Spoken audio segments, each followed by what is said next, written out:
فاتحہ۔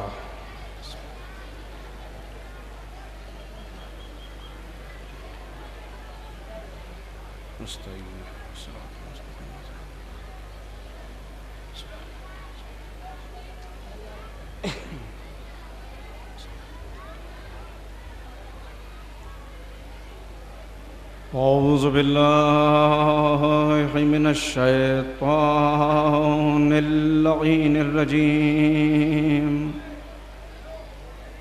بسم اللہ الرحمن الرحیم، الحمد للہ رب العالمین وبہ نستعین وہو المعین، والصلاة والسلام علی سید الانبیاء والمرسلین، سیدنا و نبینا و شفیع ذنوبنا و طبیب قلوبنا ابی القاسم محمد وآلہ الطیبین الطاہرین المعصومین المظلومین المنتخبین المنتجبین، اما بعد فقط قال ابا عبداللہ علیہ السلام، ان الناس عبید الدنیا والدین لائق علی السنتہم۔ صلوات پڑھیں محمد وعلیہ۔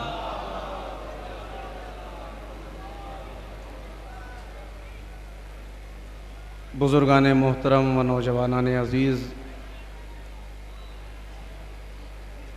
سب سے پہلے میں آپ حضرات کی خدمت میں مولائے متقیان حضرت علی ابن ابی طالب علیہ السلام کی ولادت باسعادت کی مبارکباد پیش کرتا ہوں۔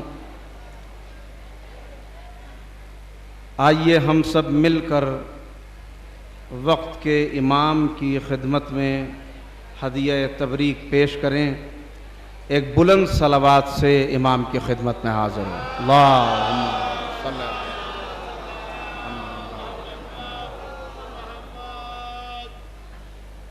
حضرات، اس وقت کی اس گفتگو کے لیے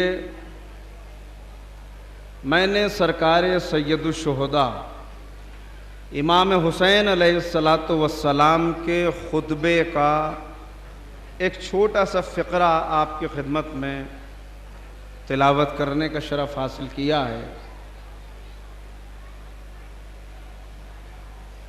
جشن امام علی کا ہے اور آغاز گفتگو امام حسین کے فقرے سے ہے، اس لیے کہ دونوں کا بڑا گہرا ربط ہے۔ ایک شکوہ ہے جو امام فرما رہے ہیں، ذرا سا آپ کی خدمت میں عرض کر دوں پہلے پس منظر۔ لشکر حر کو سیر و سیراب کرنے کے بعد امام نے ایک خطبہ دیا، اس خطبے کا یہ آخری فقرہ ہے جس میں امام نے ایک شکوہ کیا ہے اپنے دور کے لوگوں سے۔ امام ایک شکوہ کر رہے ہیں اور شکوہ بڑے عجیب و غریب قسم کا ہے۔ امام فرما رہے ہیں، ان الناس عبید الدنیا، لوگ دنیا کے بندے ہیں، لوگ دنیا پرست ہیں۔ والدین لائق علی السنتہم، اور دین ان کے نوک زبان تک ہے، دین ان کے لیے زبان کی چاشنی ہے، زبان کا چٹخارا ہے۔ جب تک کسی مشکل میں گرفتار نہیں ہوتے، آزمائش میں نہیں ڈالے جاتے، دو راہے کے اوپر نہیں پہنچتے، اور دین اور دنیا میں سے کسی ایک کے منتخب کرنے کا موقع نہیں آتا، وہ دیندار بنے رہتے ہیں۔ مگر جب دوراہے کے اوپر پہنچتے ہیں، جب دین آزمائش چاہتا ہے، جب دین مطالبہ کرتا ہے کہ اگر دین پہ باقی رہنا ہے تو قربانی پیش کرو، جب دین یہ کہتا ہے کہ اولاد کی قربانی دو، نفس کی قربانی دو، مفادات کی قربانی دو، تب امام فرماتے ہیں کہ اس وقت دین کے اوپر باقی رہنے والے قلت دیانون، چند افراد، انگلیوں کے اوپر گنے جانے والے افراد ہیں جو اس وقت دین پر باقی رہتے ہیں۔ اکثریت اپنے دین کا سودا کر لیتی ہے، لوگ اپنے نفس کو بیچ کر اپنے لیے ہلاکتیں خرید لیتے ہیں، اور جس دین کا بڑا دعویٰ کرتے تھے، جس دینداری کا بہت زیادہ روب جماتے تھے لوگوں کے اوپر، اس دینداری کے اوپر باقی نہیں رہ پاتے۔ ایک صلوات ذرا مل کے آپ پڑھیں تو میں آغاز گفتگو کروں۔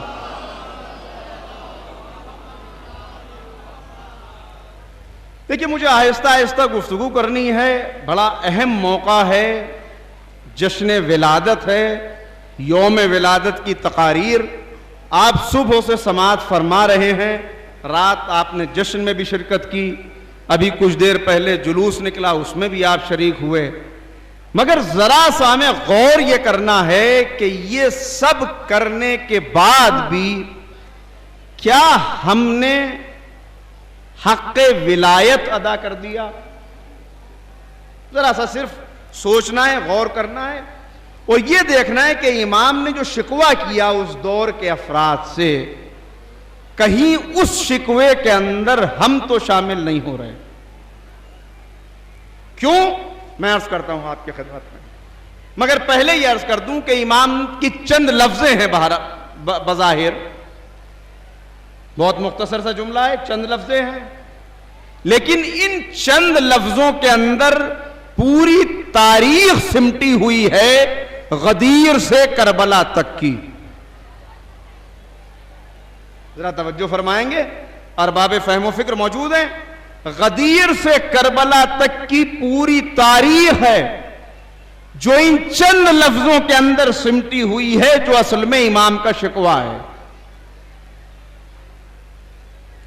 کربلا سے غدیر کا کیا تعلق ہے؟ بڑا گہرا تعلق ہے۔ کربلا نتیجہ ہے مطالبہ بیعت کا، مطالبہ بیعت نتیجہ ہے انکار بیعت کا، انکار بیعت نتیجہ ہے اقتدار یزید کا، اقتدار یزید نتیجہ ہے انکار غدیر کا۔ اگر غدیر کا انکار نہ ہوتا تو یزید کا اقتدار نہ ہوتا، اگر یزید کا اقتدار نہ ہوتا تو مطالبہ بیعت نہ ہوتا، اگر مطالبہ بیعت نہ ہوتا تو انکار بیعت نہ ہوتا، اگر انکار بیعت نہ ہوتا تو کربلا نہ ہوتی۔ لہذا بڑا گہرا ربط ہے۔ تو پوری تاریخ ہے جس کو امام بیان فرما رہے ہیں کہ لوگ دنیا کے بندے ہیں، دنیا پرست ہیں، مگر دین کو اپنے مفادات کے لیے استعمال کرتے ہیں، اپنے لبوں پہ، اپنی زبان پہ دین کو سجائے رکھتے ہیں۔ کتنا؟ جیسے ہانڈی میں نمک دیکھنے کے لیے سالن کا ایک قطرہ اپنی زبان پر رکھا جائے، بھئی اسی حد تک دین ہے۔ یہ ایک قطرہ نہ بدن کو فائدہ پہنچائے گا، نہ کوئی تغذیہ عطا کرے گا، اسی حد تک دین ہے۔ آزمائش میں آتے ہیں، امتحان کی منزل آتی ہے، دین کو چھوڑ دیتے ہیں، دنیا خرید لیتے ہیں۔ بس یہاں پہ ہمیں دیکھنا ہے کہ دین کو چھوڑ کے دنیا کب خرید لیتا ہے، اور اس کو دیکھنے کے لیے ذرا سا نظر کرنی ہوگی امام کی سیرت پر اور امیر المومنین حضرت علی ابن ابی طالب علیہ السلام کی تاریخ پر۔ ذرا سا آپ ایک اگر بیداری کے ساتھ صلوات پڑھ دیں تو مجھے آسانی ہو اپنی باتوں کو بیان کرنے میں۔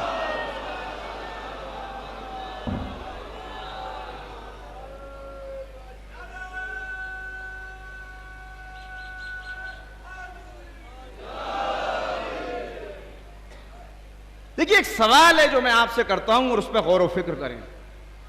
آج بھی اگر ایک متقی انسان، ایک نیک انسان آپ کو مل جائے جو لوگوں کو فائدہ پہنچاتا ہو، لوگوں کی خدمت کرتا ہو، ہر ایک کے کام آتا ہو، تو کتنے افراد ہیں جو اس کے دوست پیدا ہو جاتے ہیں. مگر مولا کائنات کی زندگی کو اگر آپ دیکھیں تو علی نے اپنا کلیجہ نکال کے رکھ دیا انسانیت کی خدمت کے لیے. یتیم پروری کر رہے ہیں، غلاموں کے درمیان بیٹھے ہوئے ہیں، ضرورت مندوں کی ضرورت پوری کر رہے ہیں، لوگوں کو فیض پہنچانے کے لیے منبر پہ آ کے خطبے دے رہے ہیں، لوگوں سے کہہ رہے ہیں کہ مجھ سے کچھ سیکھ لو، میں تمہیں سکھانا چاہتا ہوں. شکوہ کر رہے ہیں اللہ رے علی کی تنہائی، علی کی بے کسی، علی کی مظلومیت. اور اس پہ متوجہ اس لیے کر رہا ہوں کہ کہیں یہ ہمیں دیکھنا ہے کہ جو سلوک اوروں نے کیا کہیں وہی سلوک ہم تو نہیں کر رہے. کیا مظلومیت ہے؟ کمیل ابن زیاد نخعی، امام کے خاص صحابی، بیان کرتے ہیں میں رات کی تاریکی میں نکلا، دیکھا مولا ایک سمت جا رہے ہیں، میں بھی پیچھے پیچھے ہوا. علی نے قدموں کی آہٹ محسوس کی، رکے، زمین پہ ایک خط کھینچا اور کہا خبردار اس کے آگے نہ آنا، یہیں پہ میرا انتظار کرنا.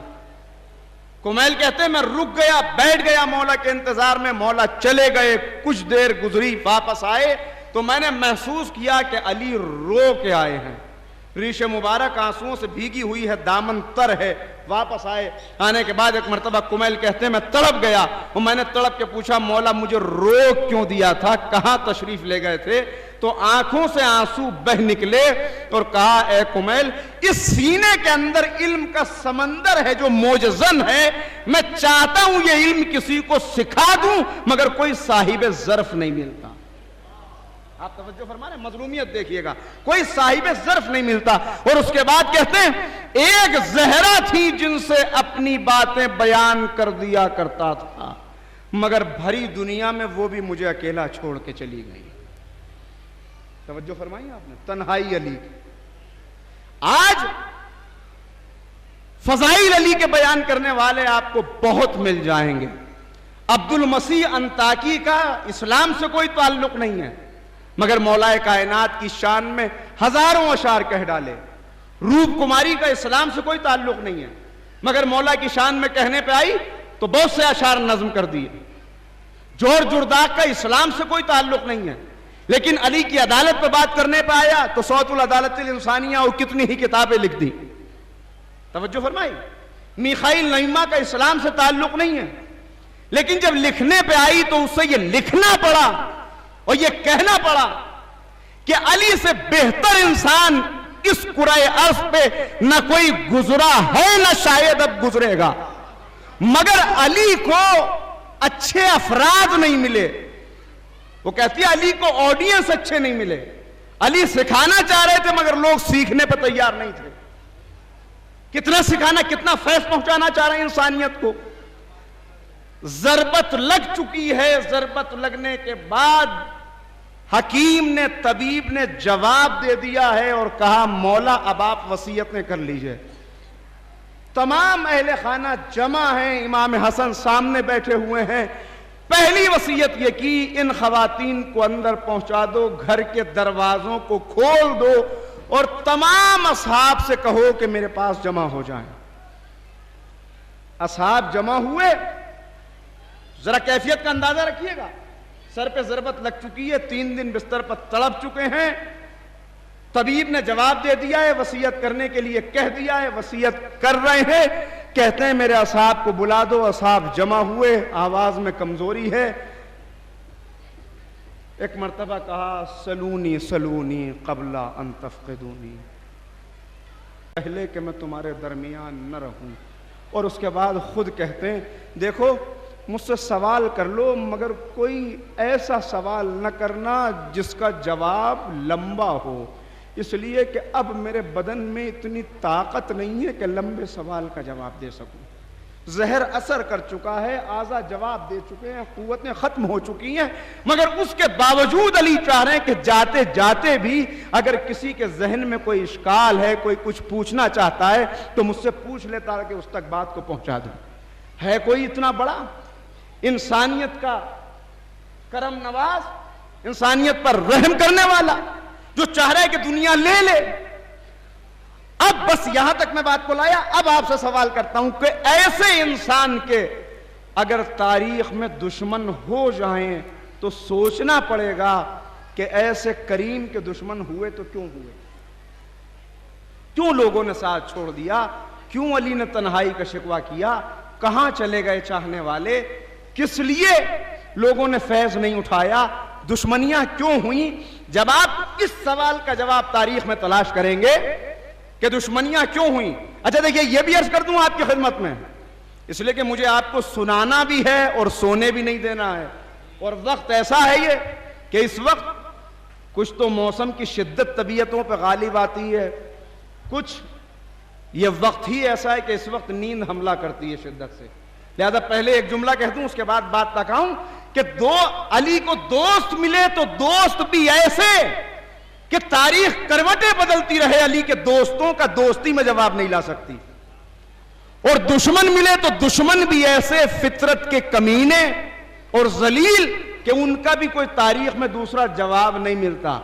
کہ مولا کی شہادت کے بعد جب یہ کہا گیا، آپ سنتے ہیں نا 70,000 ممبر نما بلندیوں سے مولا کے خلاف بولا جاتا رہا.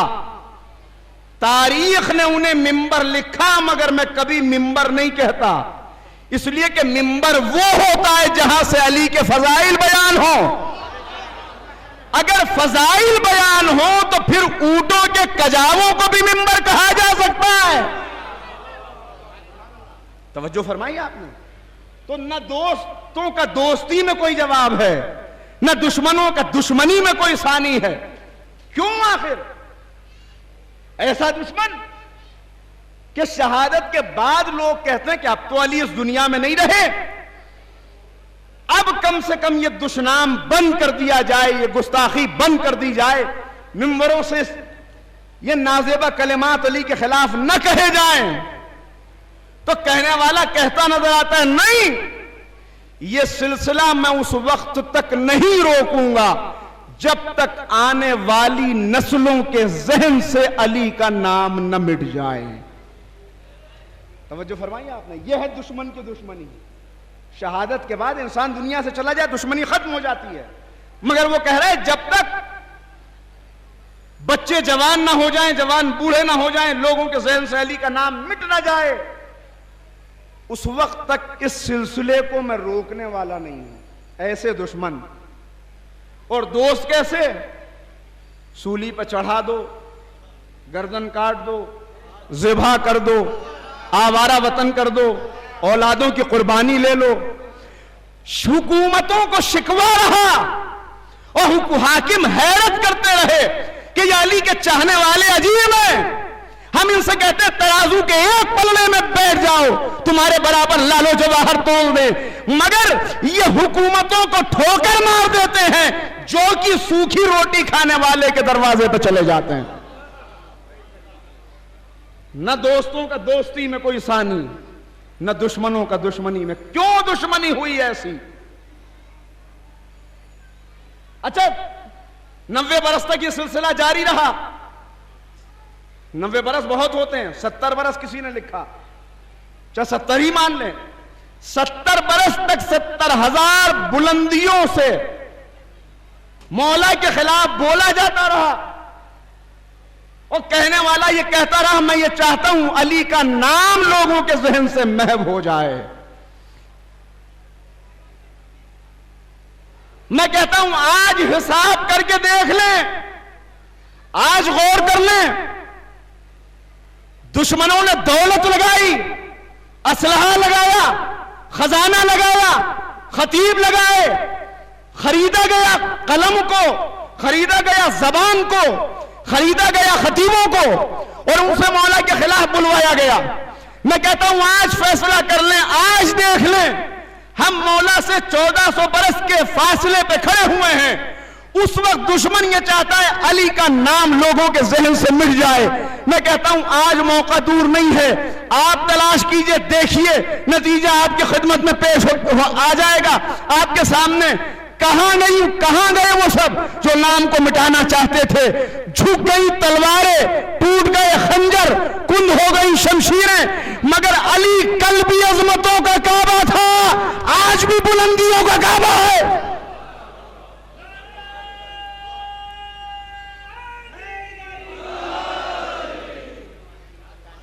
مٹانے والے مٹ گئے نہیں، میں ایک اور جملہ کہتا ہوں، مٹانے والوں کو آج آپ تلاش کریں تو تاریخ میں ان کے نام تو مل جائیں گے، زمین پہ کہیں قبروں کے نشان بھی نہیں ملیں گے۔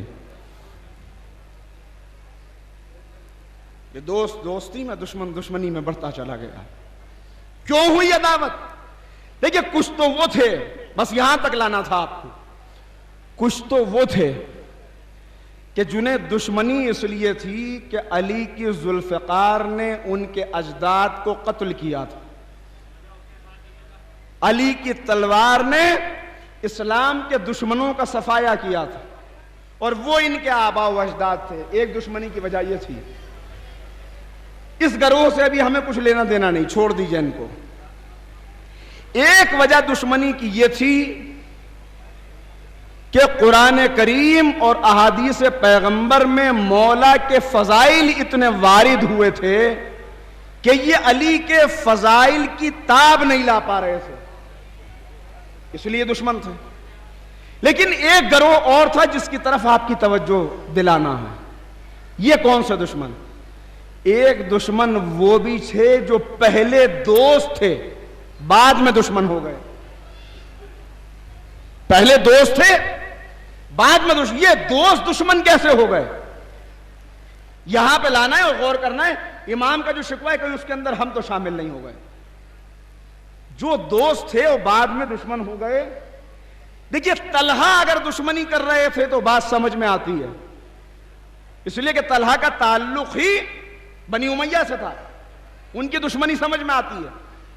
لیکن زبیر اگر دشمنی کر رہے ہیں، طلحہ اور زبیر نام سنا ہے نا، طلحہ کا دشمنی کرنا سمجھ میں آتا ہے، واضح ہے ان کا تعلق بنی امیہ سے تھا۔ زبیر کا دشمنی کرنا یہ سمجھ میں نہیں آتا، اس لیے کہ زبیر کا تعلق کہاں سے تھا؟ زبیر مولائے کائنات کے سگے پھوپھی زاد بھائی تھے، کہیں دور سے تعلق نہیں تھا، قریب سے تعلق، سگے پھوپھی زاد بھائی تھے، یہ تو رشتہ تھا۔ علی کے حق میں تاریخ میں جو پہلی تلوار نکلی وہ زبیر کی تلوار تھی، زبیر ابن عوام۔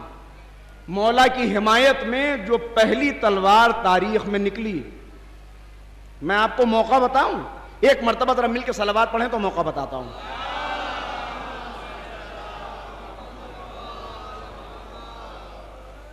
بس آپ کی صلوات کی آواز ہی مجھے بتا دے گی کہ آپ کتنا سننا چاہتے ہیں یہ گفتگو، اس لیے کہ مجھے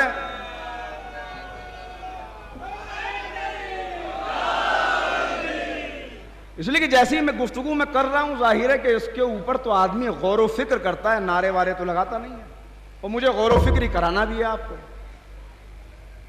پہلی تلوار کہاں سے فضائل؟ ایک وہ جو اس وجہ سے دشمن کے آباء و اجداد قتل ہوئے، دوسرا گروہ وہ جو اس وجہ سے دشمن کہ فضائل میں علی کا مقابلہ نہ کر سکے۔ فضائل امیر المومنین کے منابع کیا ہیں؟ کہاں سے فضائل پتہ چلیں گے؟ پہلا علی کی فضیلت جاننے کا ذریعہ اور وسیلہ اور منبع قرآن کریم ہے۔ قرآن میں علی کا نام نہیں لیا۔ یہ بات آپ کی خدمت میں اس لیے عرض کر رہا ہوں کہ بہت سے لوگوں کو یہ غلط فہمی ہو گئی ہے، اور وہ یہ کہنے لگے ہیں کہ پہلے مولا علی کا نام قرآن میں شامل تھا، بعد میں کسی نے نکال دیا۔ نہیں، ہرگز ایسا نہیں ہے، اس لیے کہ قرآن میں ایک نقطے کی بھی تبدیلی نہیں ہوئی۔ یہ قرآن وہی ہے جو قلب پیغمبر پر معجزہ بن کے نازل ہوا، اور اس قرآن کے اندر کوئی تحریف، کوئی ذرہ برابر تبدیلی، نہ کوئی اضافہ ہوا ہے نہ کوئی کمی ہوئی ہے۔ قرآن میں نام نہیں لکھا علی کا، لیکن پوری ذمہ داری سے عرض کر رہا ہوں کہ جہاں پہ طہارت کی بات ہوگی وہاں پہ علی کی فضیلت ہے۔ جہاں پہ سخاوت کی بات ہوگی وہاں پہ علی کی فضیلت ہے، جہاں پہ شجاعت کی بات ہوگی وہاں پہ علی کی فضیلت ہے، جہاں پہ عبادت کی بات ہوگی وہاں پہ علی کی فضیلت ہے، جہاں پہ مجاہدوں کا ذکر ہوگا وہاں پہ علی کی فضیلت ہے۔ اللہ نے صفات بتا دی، نام نہیں رکھا، اس لیے کہ اگر نام رکھ دیتا تو نہ جانے کتنی مائیں اپنے بچوں کا نام علی رکھ کے یہ کہتی کہ میرا علی ہے جس کا ذکر قرآن کے اندر موجود ہے۔ لہذا اللہ نے صفات رکھ دی، جملہ دے رہا ہوں، صفات رکھ کے قرآن نے چیلنج کیا کہ اب اگر علی جیسے بن سکتے ہو تو بن کے دکھاؤ، اس لیے کہ نام کا علی بننا آسان ہے، صفات کا علی بننا مشکل ہے۔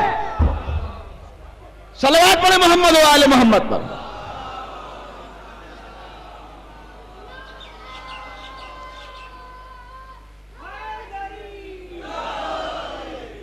دوسرا مولا کی فضیلت جاننے کا ذریعہ احادیث رسول اکرم، پیغمبر نے جب بھی کوئی بات کہی، جب بھی کوئی بات پیغمبر کرتے ہیں، عبادت کی فضیلت بتا رہے ہوں، اہل خیر کا تذکرہ کر رہے ہوں، اہل ایمان کی بات کر رہے ہوں، وہاں ذکر مولا کا ہونے لگتا ہے۔ خطبہ شعبانیہ دے رہے ہیں، شعبان میں ایک خطبہ دے رہے ہیں جس میں رمضان کی فضیلت بتا رہے ہیں کہ ماہ مبارکہ رمضان کی فضیلت کیا ہے۔ اتنے میں مولا کائنات آ جاتے ہیں، رسول کا خطبہ جاری ہے، علی کھڑے ہو کے کوئی سوال کر لیتے ہیں، جیسے ہی علی نے سوال کیا پیغمبر کی آنکھوں سے آنسو جاری ہو گئے، نبی کا خطبہ رک گیا، رسول اعظم رونے لگے، آنکھوں سے آنسو جاری ہیں، لڑیاں گر رہی ہیں آنسوؤں کی، اصحاب پریشان ہو گئے، علی کو دیکھے جا رہے ہیں اور روئے جا رہے ہیں، اور اس کے بعد خطبے کا انداز بدل گیا، کہا یا علی یہی رمضان کا مہینہ ہوگا کہ جب ایک اخبث الخبائث، ایک شقی، ایک ملعون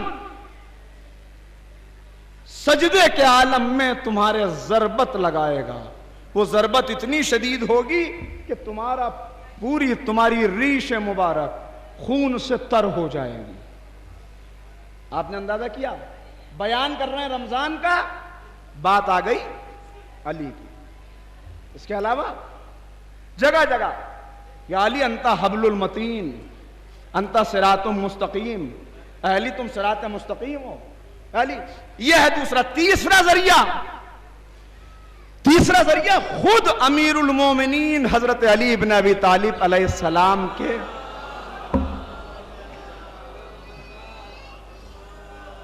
آپ کی اس کمزور سی صلوات نے بتا دیا کہ مجھے کتنی دیر اور پڑھنا ہے، مگر میں تو جو پڑھتا ہوں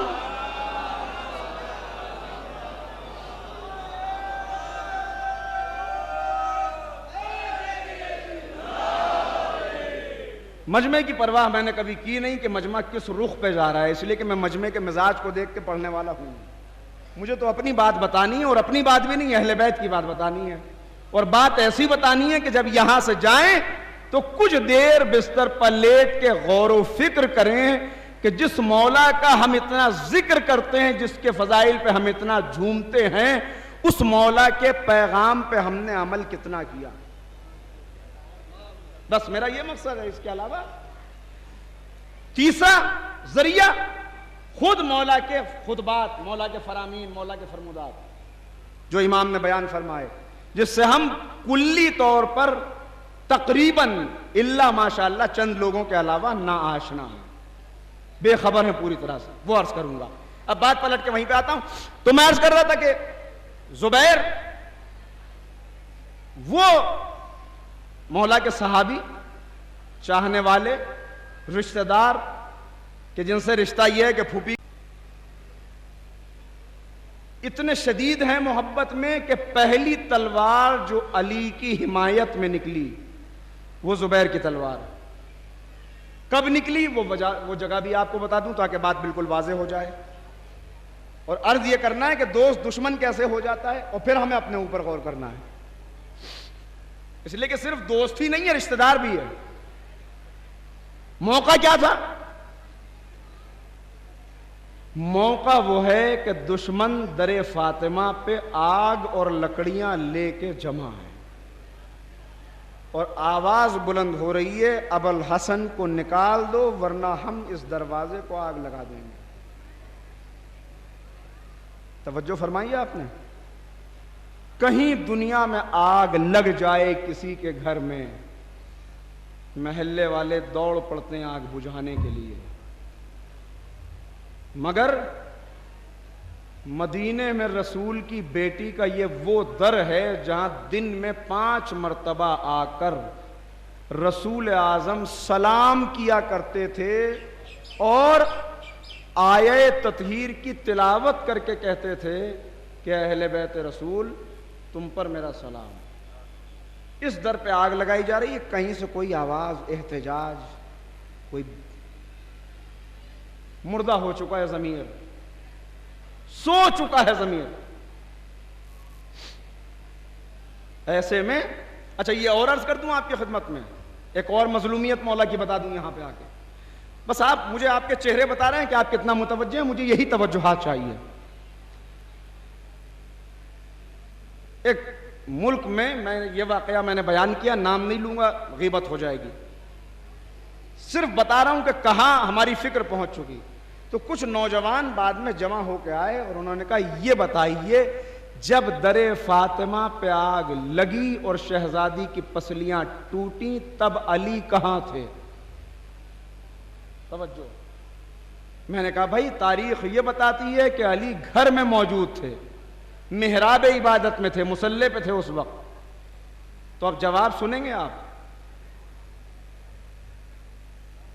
حسینی جوانوں کا جواب بتا رہا ہوں, پابند شریعت, ماتمی, باقاعدہ اہل بیت سے محبت رکھنے والے, لیکن معرفت کی کمی بتا رہا ہوں کیا ہے.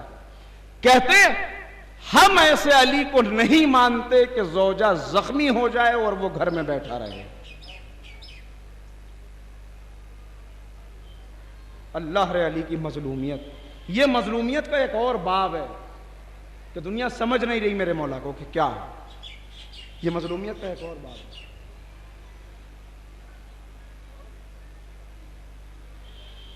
میں نے کہا بھائی آپ سمجھ نہیں سکے ابھی, جیسے علی کی شجاعت معجزہ ہے ویسے ہی علی کا صبر بھی معجزہ. ابو الوفاء شیرازی کا واقعہ آپ نے سنا ہوگا, بات آ گئی تو اس لیے عرض کرتا ہوں. ابو الوفاء شیرازی ایک سید اہل بیت کی محبت میں گرفتار کر لیے گئے, قید خانے کے اندر ہیں, کئی دن گزر گئے, چھٹنے کی کوئی امید نہیں ہے. زیادہ قوی امکان اس بات کا ہے کہ قتل کا حکم دے دیا جائے, تختہ دار پہ چڑھا دیے جائیں. روز توسل کر رہے ہیں مولا علی میری مدد فرمائیے, یا امیر المومنین میری مدد کیجئے. ایک دن نہ جانے کیا خیال آیا کہ علی کو چھوڑ کے رسول کو پکارنے لگے. دیکھیں یہ مطلب نہیں جس کو بھی آپ معصوم کو پکاریں گے مدد ہوگی, ہر معصوم کے ذریعے سے مدد ہوگی, لیکن اس بات کے جواب میں یہ بات عرض کر رہا ہوں. سو گئے رات میں, خواب میں رسول اکرم تشریف لائے اور کہا اے ابو الوفاء شیرازی پریشان نہ ہو, تم رہا کر دیے جاؤ گے, مگر اتنا بتاؤ علی کو پکارتے پکارتے علی کو پکارنا چھوڑ کیوں دیا؟ وہ جو خیال تمہارے دل میں آیا اسے زبان پہ لے آؤ, میں جاننا چاہتا ہوں کیا بات. یہ سنا شرمندہ ہو گئے, چہرہ اتر گیا, ہاتھ کانپنے لگے, بدن میں لرزہ طاری ہو گیا. کہ اللہ کے رسول کیسے عرض کروں, کیا بتاؤں؟ کہا بتاؤ. کہا اللہ کے رسول امتحان کی منزلوں میں تھا, آزمائش سے گزر رہا تھا, کئی دن ہو گئے تھے, کوئی امید نہیں تھی, لہٰذا یہ ذہن میں خیال پیدا ہو گیا. اب جو خیال پیدا ہو گیا اسے زبان پہ کیسے لاؤں؟ میں نے یہ سوچا کہ جو اپنے گلے سے رسی کا پھندا نہ نکال سکا وہ مجھے قید سے کیا چھڑائے گا. یہ سننا تھا کہ رحمت کے رخ پہ جلال آ گیا, پیغمبر کے رخ پہ غیظ و غضب کے آثار نمودار ہوئے. کہا ابو الوفاء شیرازی کیا سمجھتے ہو, وہ تو علی کا مجھ سے کیا ہوا وعدہ تھا جو علی خاموش تھے، ورنہ دنیا میں کوئی ایسا ہاتھ نہیں بنا جو علی کے گلے میں رسی ڈال سکے. دنیا میں کوئی ایسا ہاتھ نہیں بنا.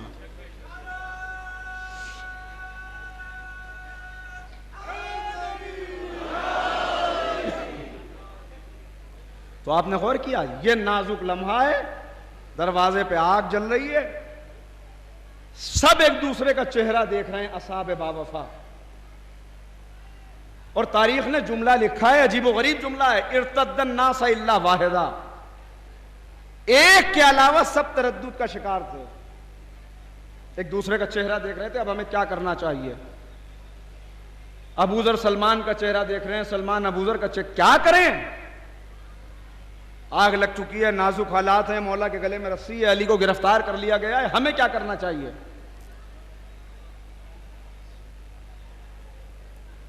ایک ایسا تھا جسے ایک لمحے کے لیے تردد نہیں تھا، وہ ایک کون؟ علی کا غلام قمبر،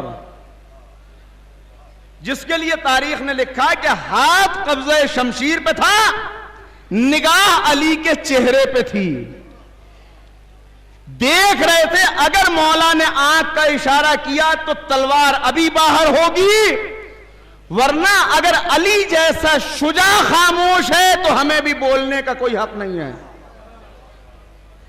سلام قمبر تمہارے اوپر کہ ہم غلاموں کو آداب غلامی سکھا دیے کہ امام کی نصرت کے لیے تیار کیسے ہوا جاتا ہے. ہاتھ قبضہ شمشیر پہ رہے، نگاہ اس راستے پہ رہے جہاں سے امام آنے والے ہیں. صلوات پڑھتے محمد و آل محمد.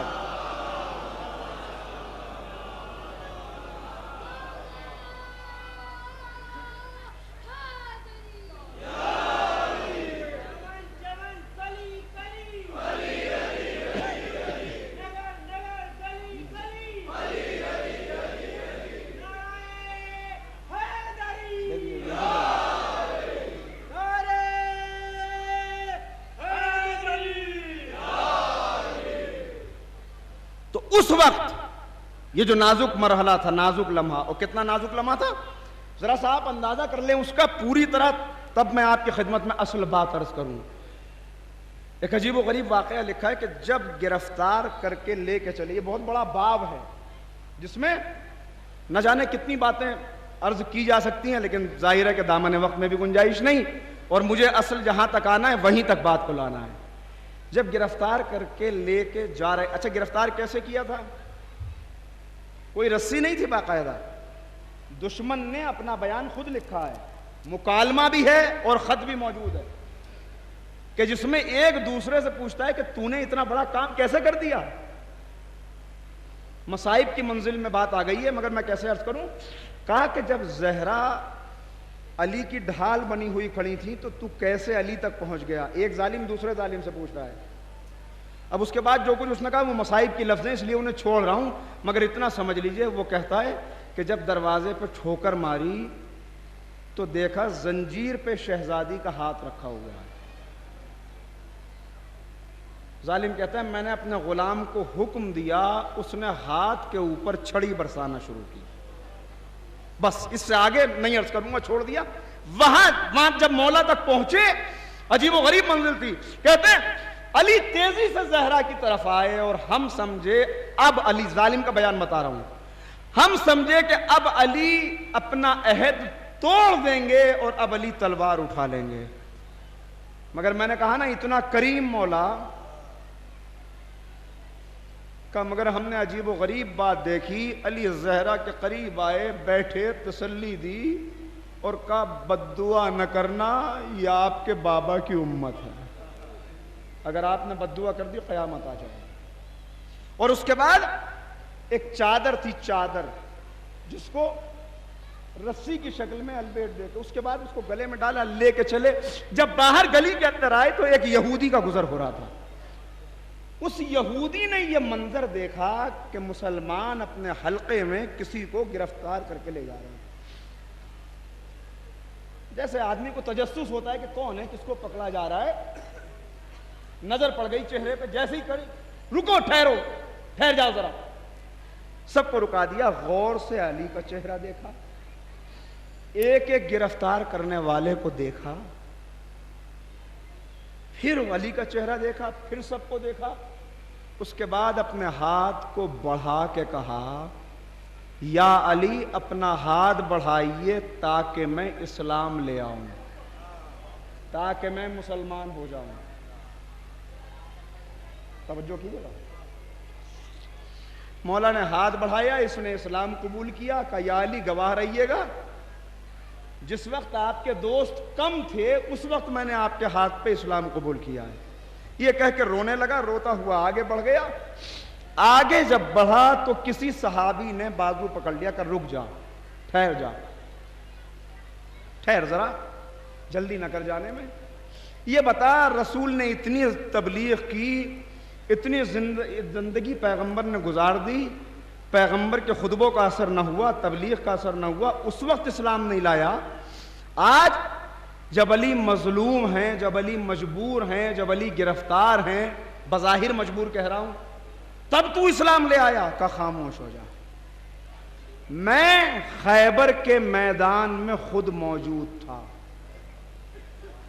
میں خیبر کے قلعے میں خود موجود تھا، میں نے اس بہادر کی جنگ دیکھی ہے، میں جانتا ہوں اگر یہ چاہے تو زمین کے طبقوں کو الٹ کے رکھ دے۔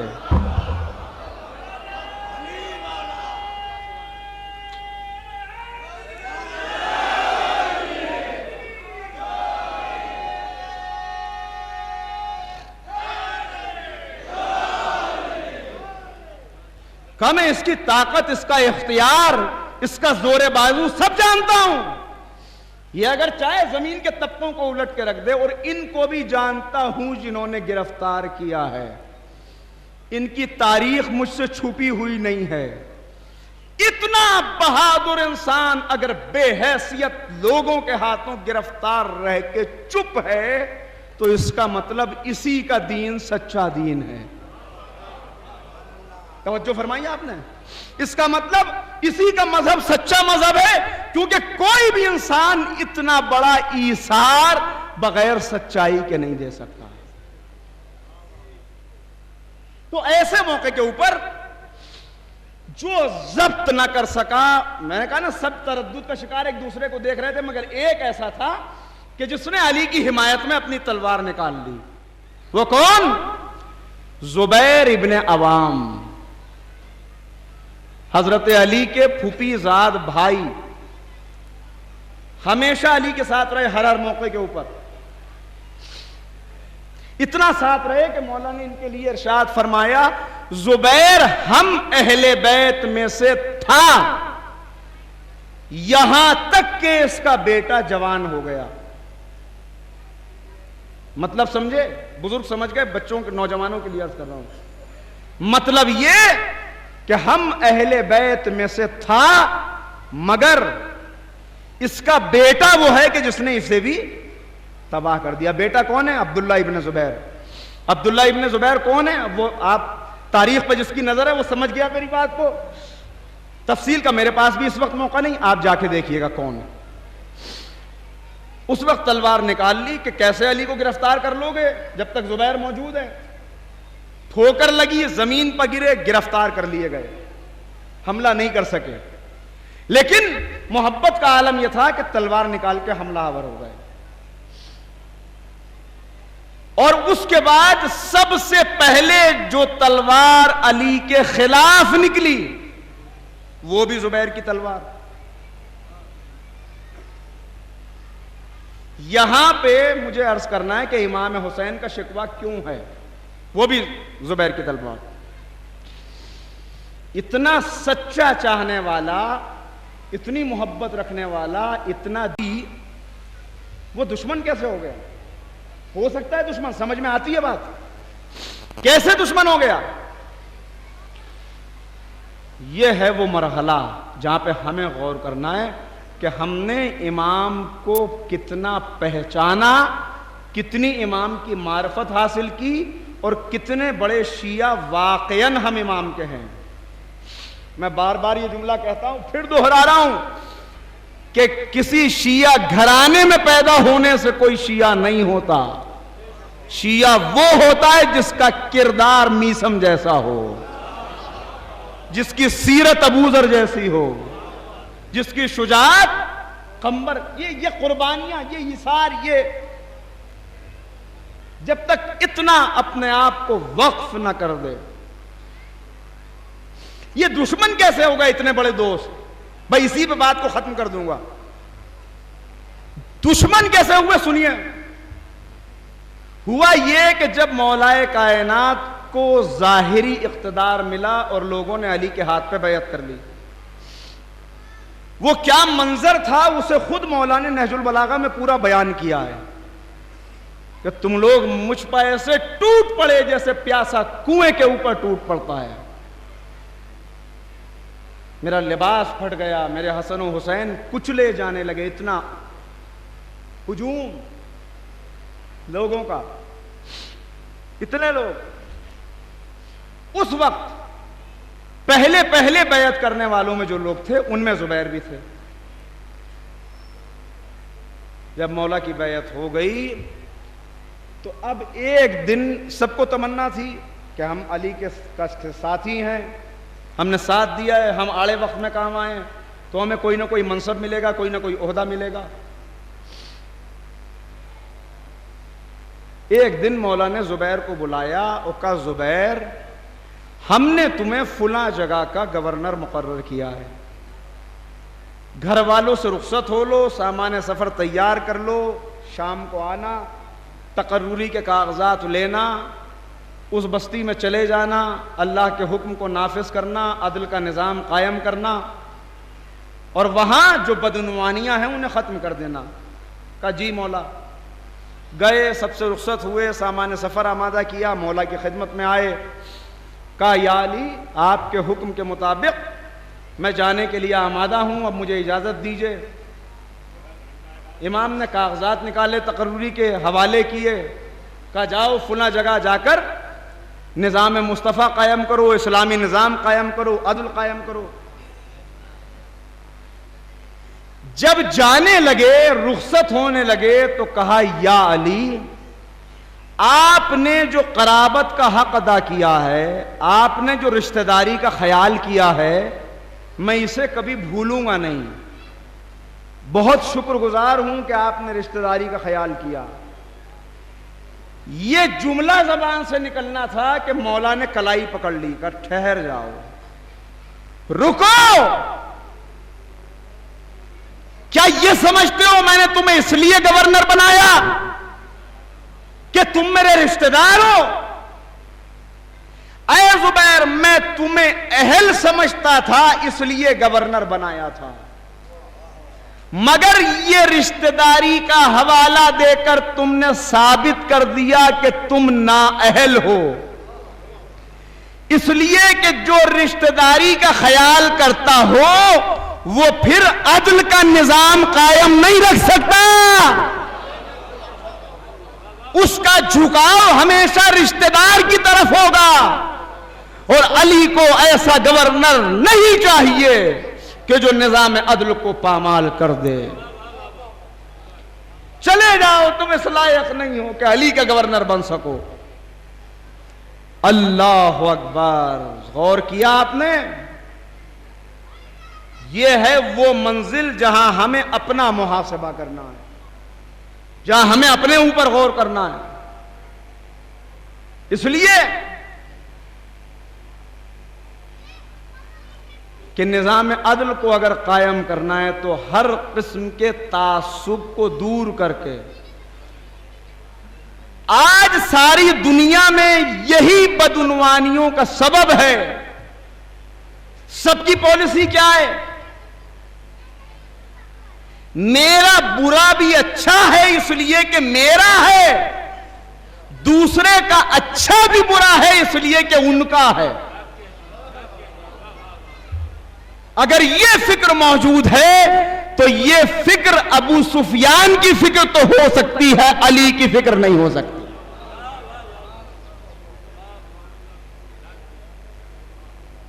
یہ معاویہ اور ابو سفیان کی فکر ہے، علی کی فکر نہیں ہے۔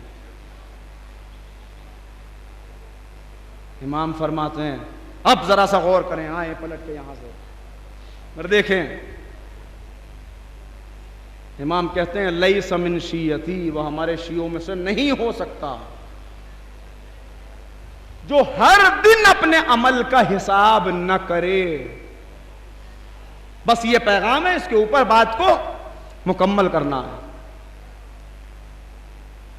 ہم نے ان احادیث کو بڑے غور سے سنا جس میں فضائل کی باتیں تھیں، سننا چاہیے، کوئی حرج نہیں ہے، ضروری ہے، چہرہ کھل جاتا ہے مومن کا، کھلنا ہی چاہیے، لیکن عملی زندگی میں، پریکٹیکل لائف میں جو چیزیں امام نے ہمارے لیے چھوڑی تھیں ان کو حلقہ عوام تو دور، حلقہ خواص بھی نہیں جانتا۔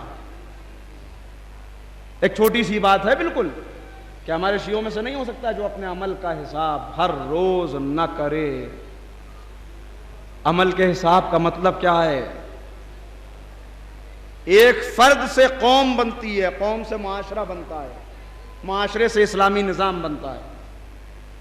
اسلامی نظام ولایت کا نظام ہے، اسلامی نظام غدیر کا نظام ہے۔ غدیر کا وارث کون ہے؟ ولایت علی کا وارث کون ہے؟ بھائی کوئی اور بھی ہے کیا؟ اس لیے کہ جب ولایت کا اعلان ہوا تب الیوم اکملت لکم دینکم واتممت علیکم نعمتی ورضیت لکم الاسلام دینا، مگر اس سے پہلے ایک آیت اور ہے جہاں پہ بات کو ختم کرنا ہے۔ الیوم یئس الذین کفروا من دینکم، اللہ اپنے حبیب سے کہہ رہے غدیر کے اعلان کے بعد، اے رسول آج کافر تمہارے دین سے مایوس ہو گئے۔ تو مومن کو تو خوش ہونا ہی چاہیے۔ مایوس کون ہوتا ہے؟ کافر۔ ہم ہیں ولایت کے وارث، مگر کیا ورثہ ولایت مل گیا ہمیں؟ بس اب آپ سوچتے رہیے گا، میں 2-3 سوال ذہن میں چھوڑ کر اپنی گفتگو کو ختم کر رہا ہوں، مگر پہلے آپ سے سوال کروں، یہ جو کہا جا رہا ہے کہ آج کافر دین سے مایوس ہو گئے، تو کافر کو تو بہت پہلے مایوس ہو جانا چاہیے تھا۔ ایک صلوات پڑھ لیں مل کے محمد۔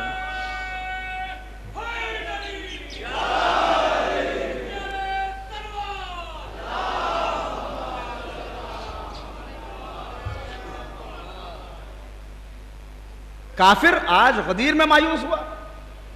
بھئی کافر تو کب سے شکست کھا رہا ہے، بہت پہلے مایوس ہو جانا چاہیے تھا۔ دعوت ذوالعشیرہ سے لے کر غدیر تک ہر موقع کے اوپر کافر شکست کھاتا رہا۔ پیغمبر کے قتل کی سازش بنائی، ہزیمت اٹھائی، بدر میں شکست کھائی، احد میں شکست کھائی، خندق میں شکست کھائی، خیبر میں شکست کھائی، فتح مبین بن کے فتح مکہ۔ یہاں پہ کافر کو مایوس ہو جانا چاہیے، مگر نہ بدر میں مایوس ہوا، نہ احد میں مایوس ہوا، نہ خندق میں مایوس ہوا، نہ خیبر میں مایوس ہوا، نہ فتح مکہ کے موقع پہ مایوس ہوا۔ کتنا پر امید ہے کافر۔ یہاں تو مومن بیچارہ بات بات پہ مایوس ہونے لگتا ہے، ہمارا ہی امتحان کیوں لیا جاتا ہے، ساری مصیبتیں میری ہی لیے ہیں، میں اتنی نمازیں پڑھتا ہوں، اہل بیت کا چاہنے والا ہوں، پھر بھی مجھے کو آزمائشوں میں ڈالا جاتا ہے۔ اللہ کا شکوہ بندوں سے کرنے لگتا ہے، اتنا مایوس ہوتا ہے، اتنا مایوس ہوتا ہے اور اتنا شکوہ کرتا ہے کہ اقبال کو شکوہ لکھنا پڑا پورا، مسلمان کا شکوہ، اور پھر جواب شکوہ بھی لکھا۔ رحمتیں ہیں تیری اغیار کے کاشانوں پر، برق گرتی ہے تو بیچارے مسلمانوں پر۔ یہ شکوہ کیا مسلمان نے یا نہیں؟ اور کافر مایوسی نہیں ہو رہا۔ کیوں کافر مایوس نہیں ہو رہا تھا؟ بس ختم ہو گئی گفتگو۔ دیکھیے کافر اس لیے مایوس نہیں ہو رہا تھا، اس لیے پر امید تھا کہ کافر کے سامنے سابقہ امتوں کی تاریخ تھی۔ کافر جانتا تھا جب نبی چلا جاتا ہے اس کے دین کو بدلنے کا موقع ہاتھ آ جاتا ہے. لہذا فتح مکہ کے موقع پر کافروں کی میٹنگ ہوئی اور کہا اب اسلام کا مقابلہ یوں نہیں کر سکتے, اسلام کے سامنے ڈھیر ہو جاؤ اور کلمہ پڑھ کے اسلام کے دائرے میں داخل ہو جاؤ. داخل ہو گیا. میں ایک جملہ کہتا ہوں کہ انسان کے لیے پھنکار مارتا ہوا اژدہا اتنا خطرناک نہیں ہوتا جتنا آستین کا سانپ خطرناک ہوتا ہے. داخل ہو گیا. اب ہر لمحہ کوشش ہے, چلو دیکھتے ہیں کب تک محمد زندہ رہتے ہیں, ایک دن تو اس دنیا سے جائیں گے. جب یہ جائیں گے ہم الٹے پیروں پلٹ کے اپنے دین کی طرف چلے جائیں گے, لوگوں کو بھی واپس بتوں کی طرف لے جائیں گے. ہم نے بتوں کو توڑا تھوڑا ہی ہے, نہ بتوں کو توڑا ہے نہ چھوڑا ہے, وہ تو علی نے توڑ دیا. مگر جب غدیر کا منبر سجا اور کافروں نے بوڑھے محمد کے ہاتھوں پر جوان محمد کو دیکھا, تب کافروں کی سمجھ میں آیا محمد کبھی مرتا نہیں ہے, ایک دنیا سے جاتا ہے دوسرا پردے پہ آ جاتا.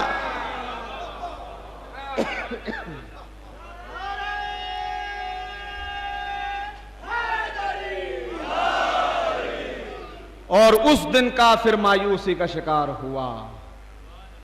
اللہ ہم سب کو توفیق عنایت فرمائے کہ ہم روز اپنے عمل کا حساب کریں, زبان کا حساب, آنکھ کا حساب, ہاتھوں کا حساب, پیروں کا حساب, کہاں چلے پیر, ہاتھوں نے کس کی نصرت کی, زبان نے کیا کچھ بولا, آنکھوں نے کیا کچھ دیکھا, کانوں نے کیا کچھ سنا. اگر یہ حساب کرنے لگے تو پھر اقبال کہتے ہیں کہ صورت شمشیر ہے دست قضا میں وہ قوم, کرتی ہے جو ہر زمان اپنے عمل کا حساب. یہ جو کافر مایوس ہوا, کافروں کی یہ مایوسی دائمی مایوسی نہیں تھی, بس ختم ہو گئی بات. علامہ مجلسی کہتے ہیں کہ کافر غدیر کے بعد مایوس ضرور ہوا مگر کچھ دن بعد پھر پر امید ہو گیا. اور آج بھی کافر پر امید ہے, وہ سمجھ رہا ہے کہ ہم غالب آ جائیں گے. کافر واقعی اس دن مایوس ہوگا جس دن غیبت کا پردہ ہٹا کے علی کا بیٹا علی کی ذوالفقار لے کے نکلے گا. اللہ ہم سب کے کرداروں کو اتنا بلند کر دے کہ ہم ناصران امام زمانہ میں شمار ہو سکیں, اور ولادت امیر المومنین کا یہ جشن آئندہ برس وہ دن آئے, وہ وقت آئے کہ ہم امام زمانہ عجل اللہ تعالیٰ فرجہ شریف کی قیادت میں منا سکیں. وما علینا الا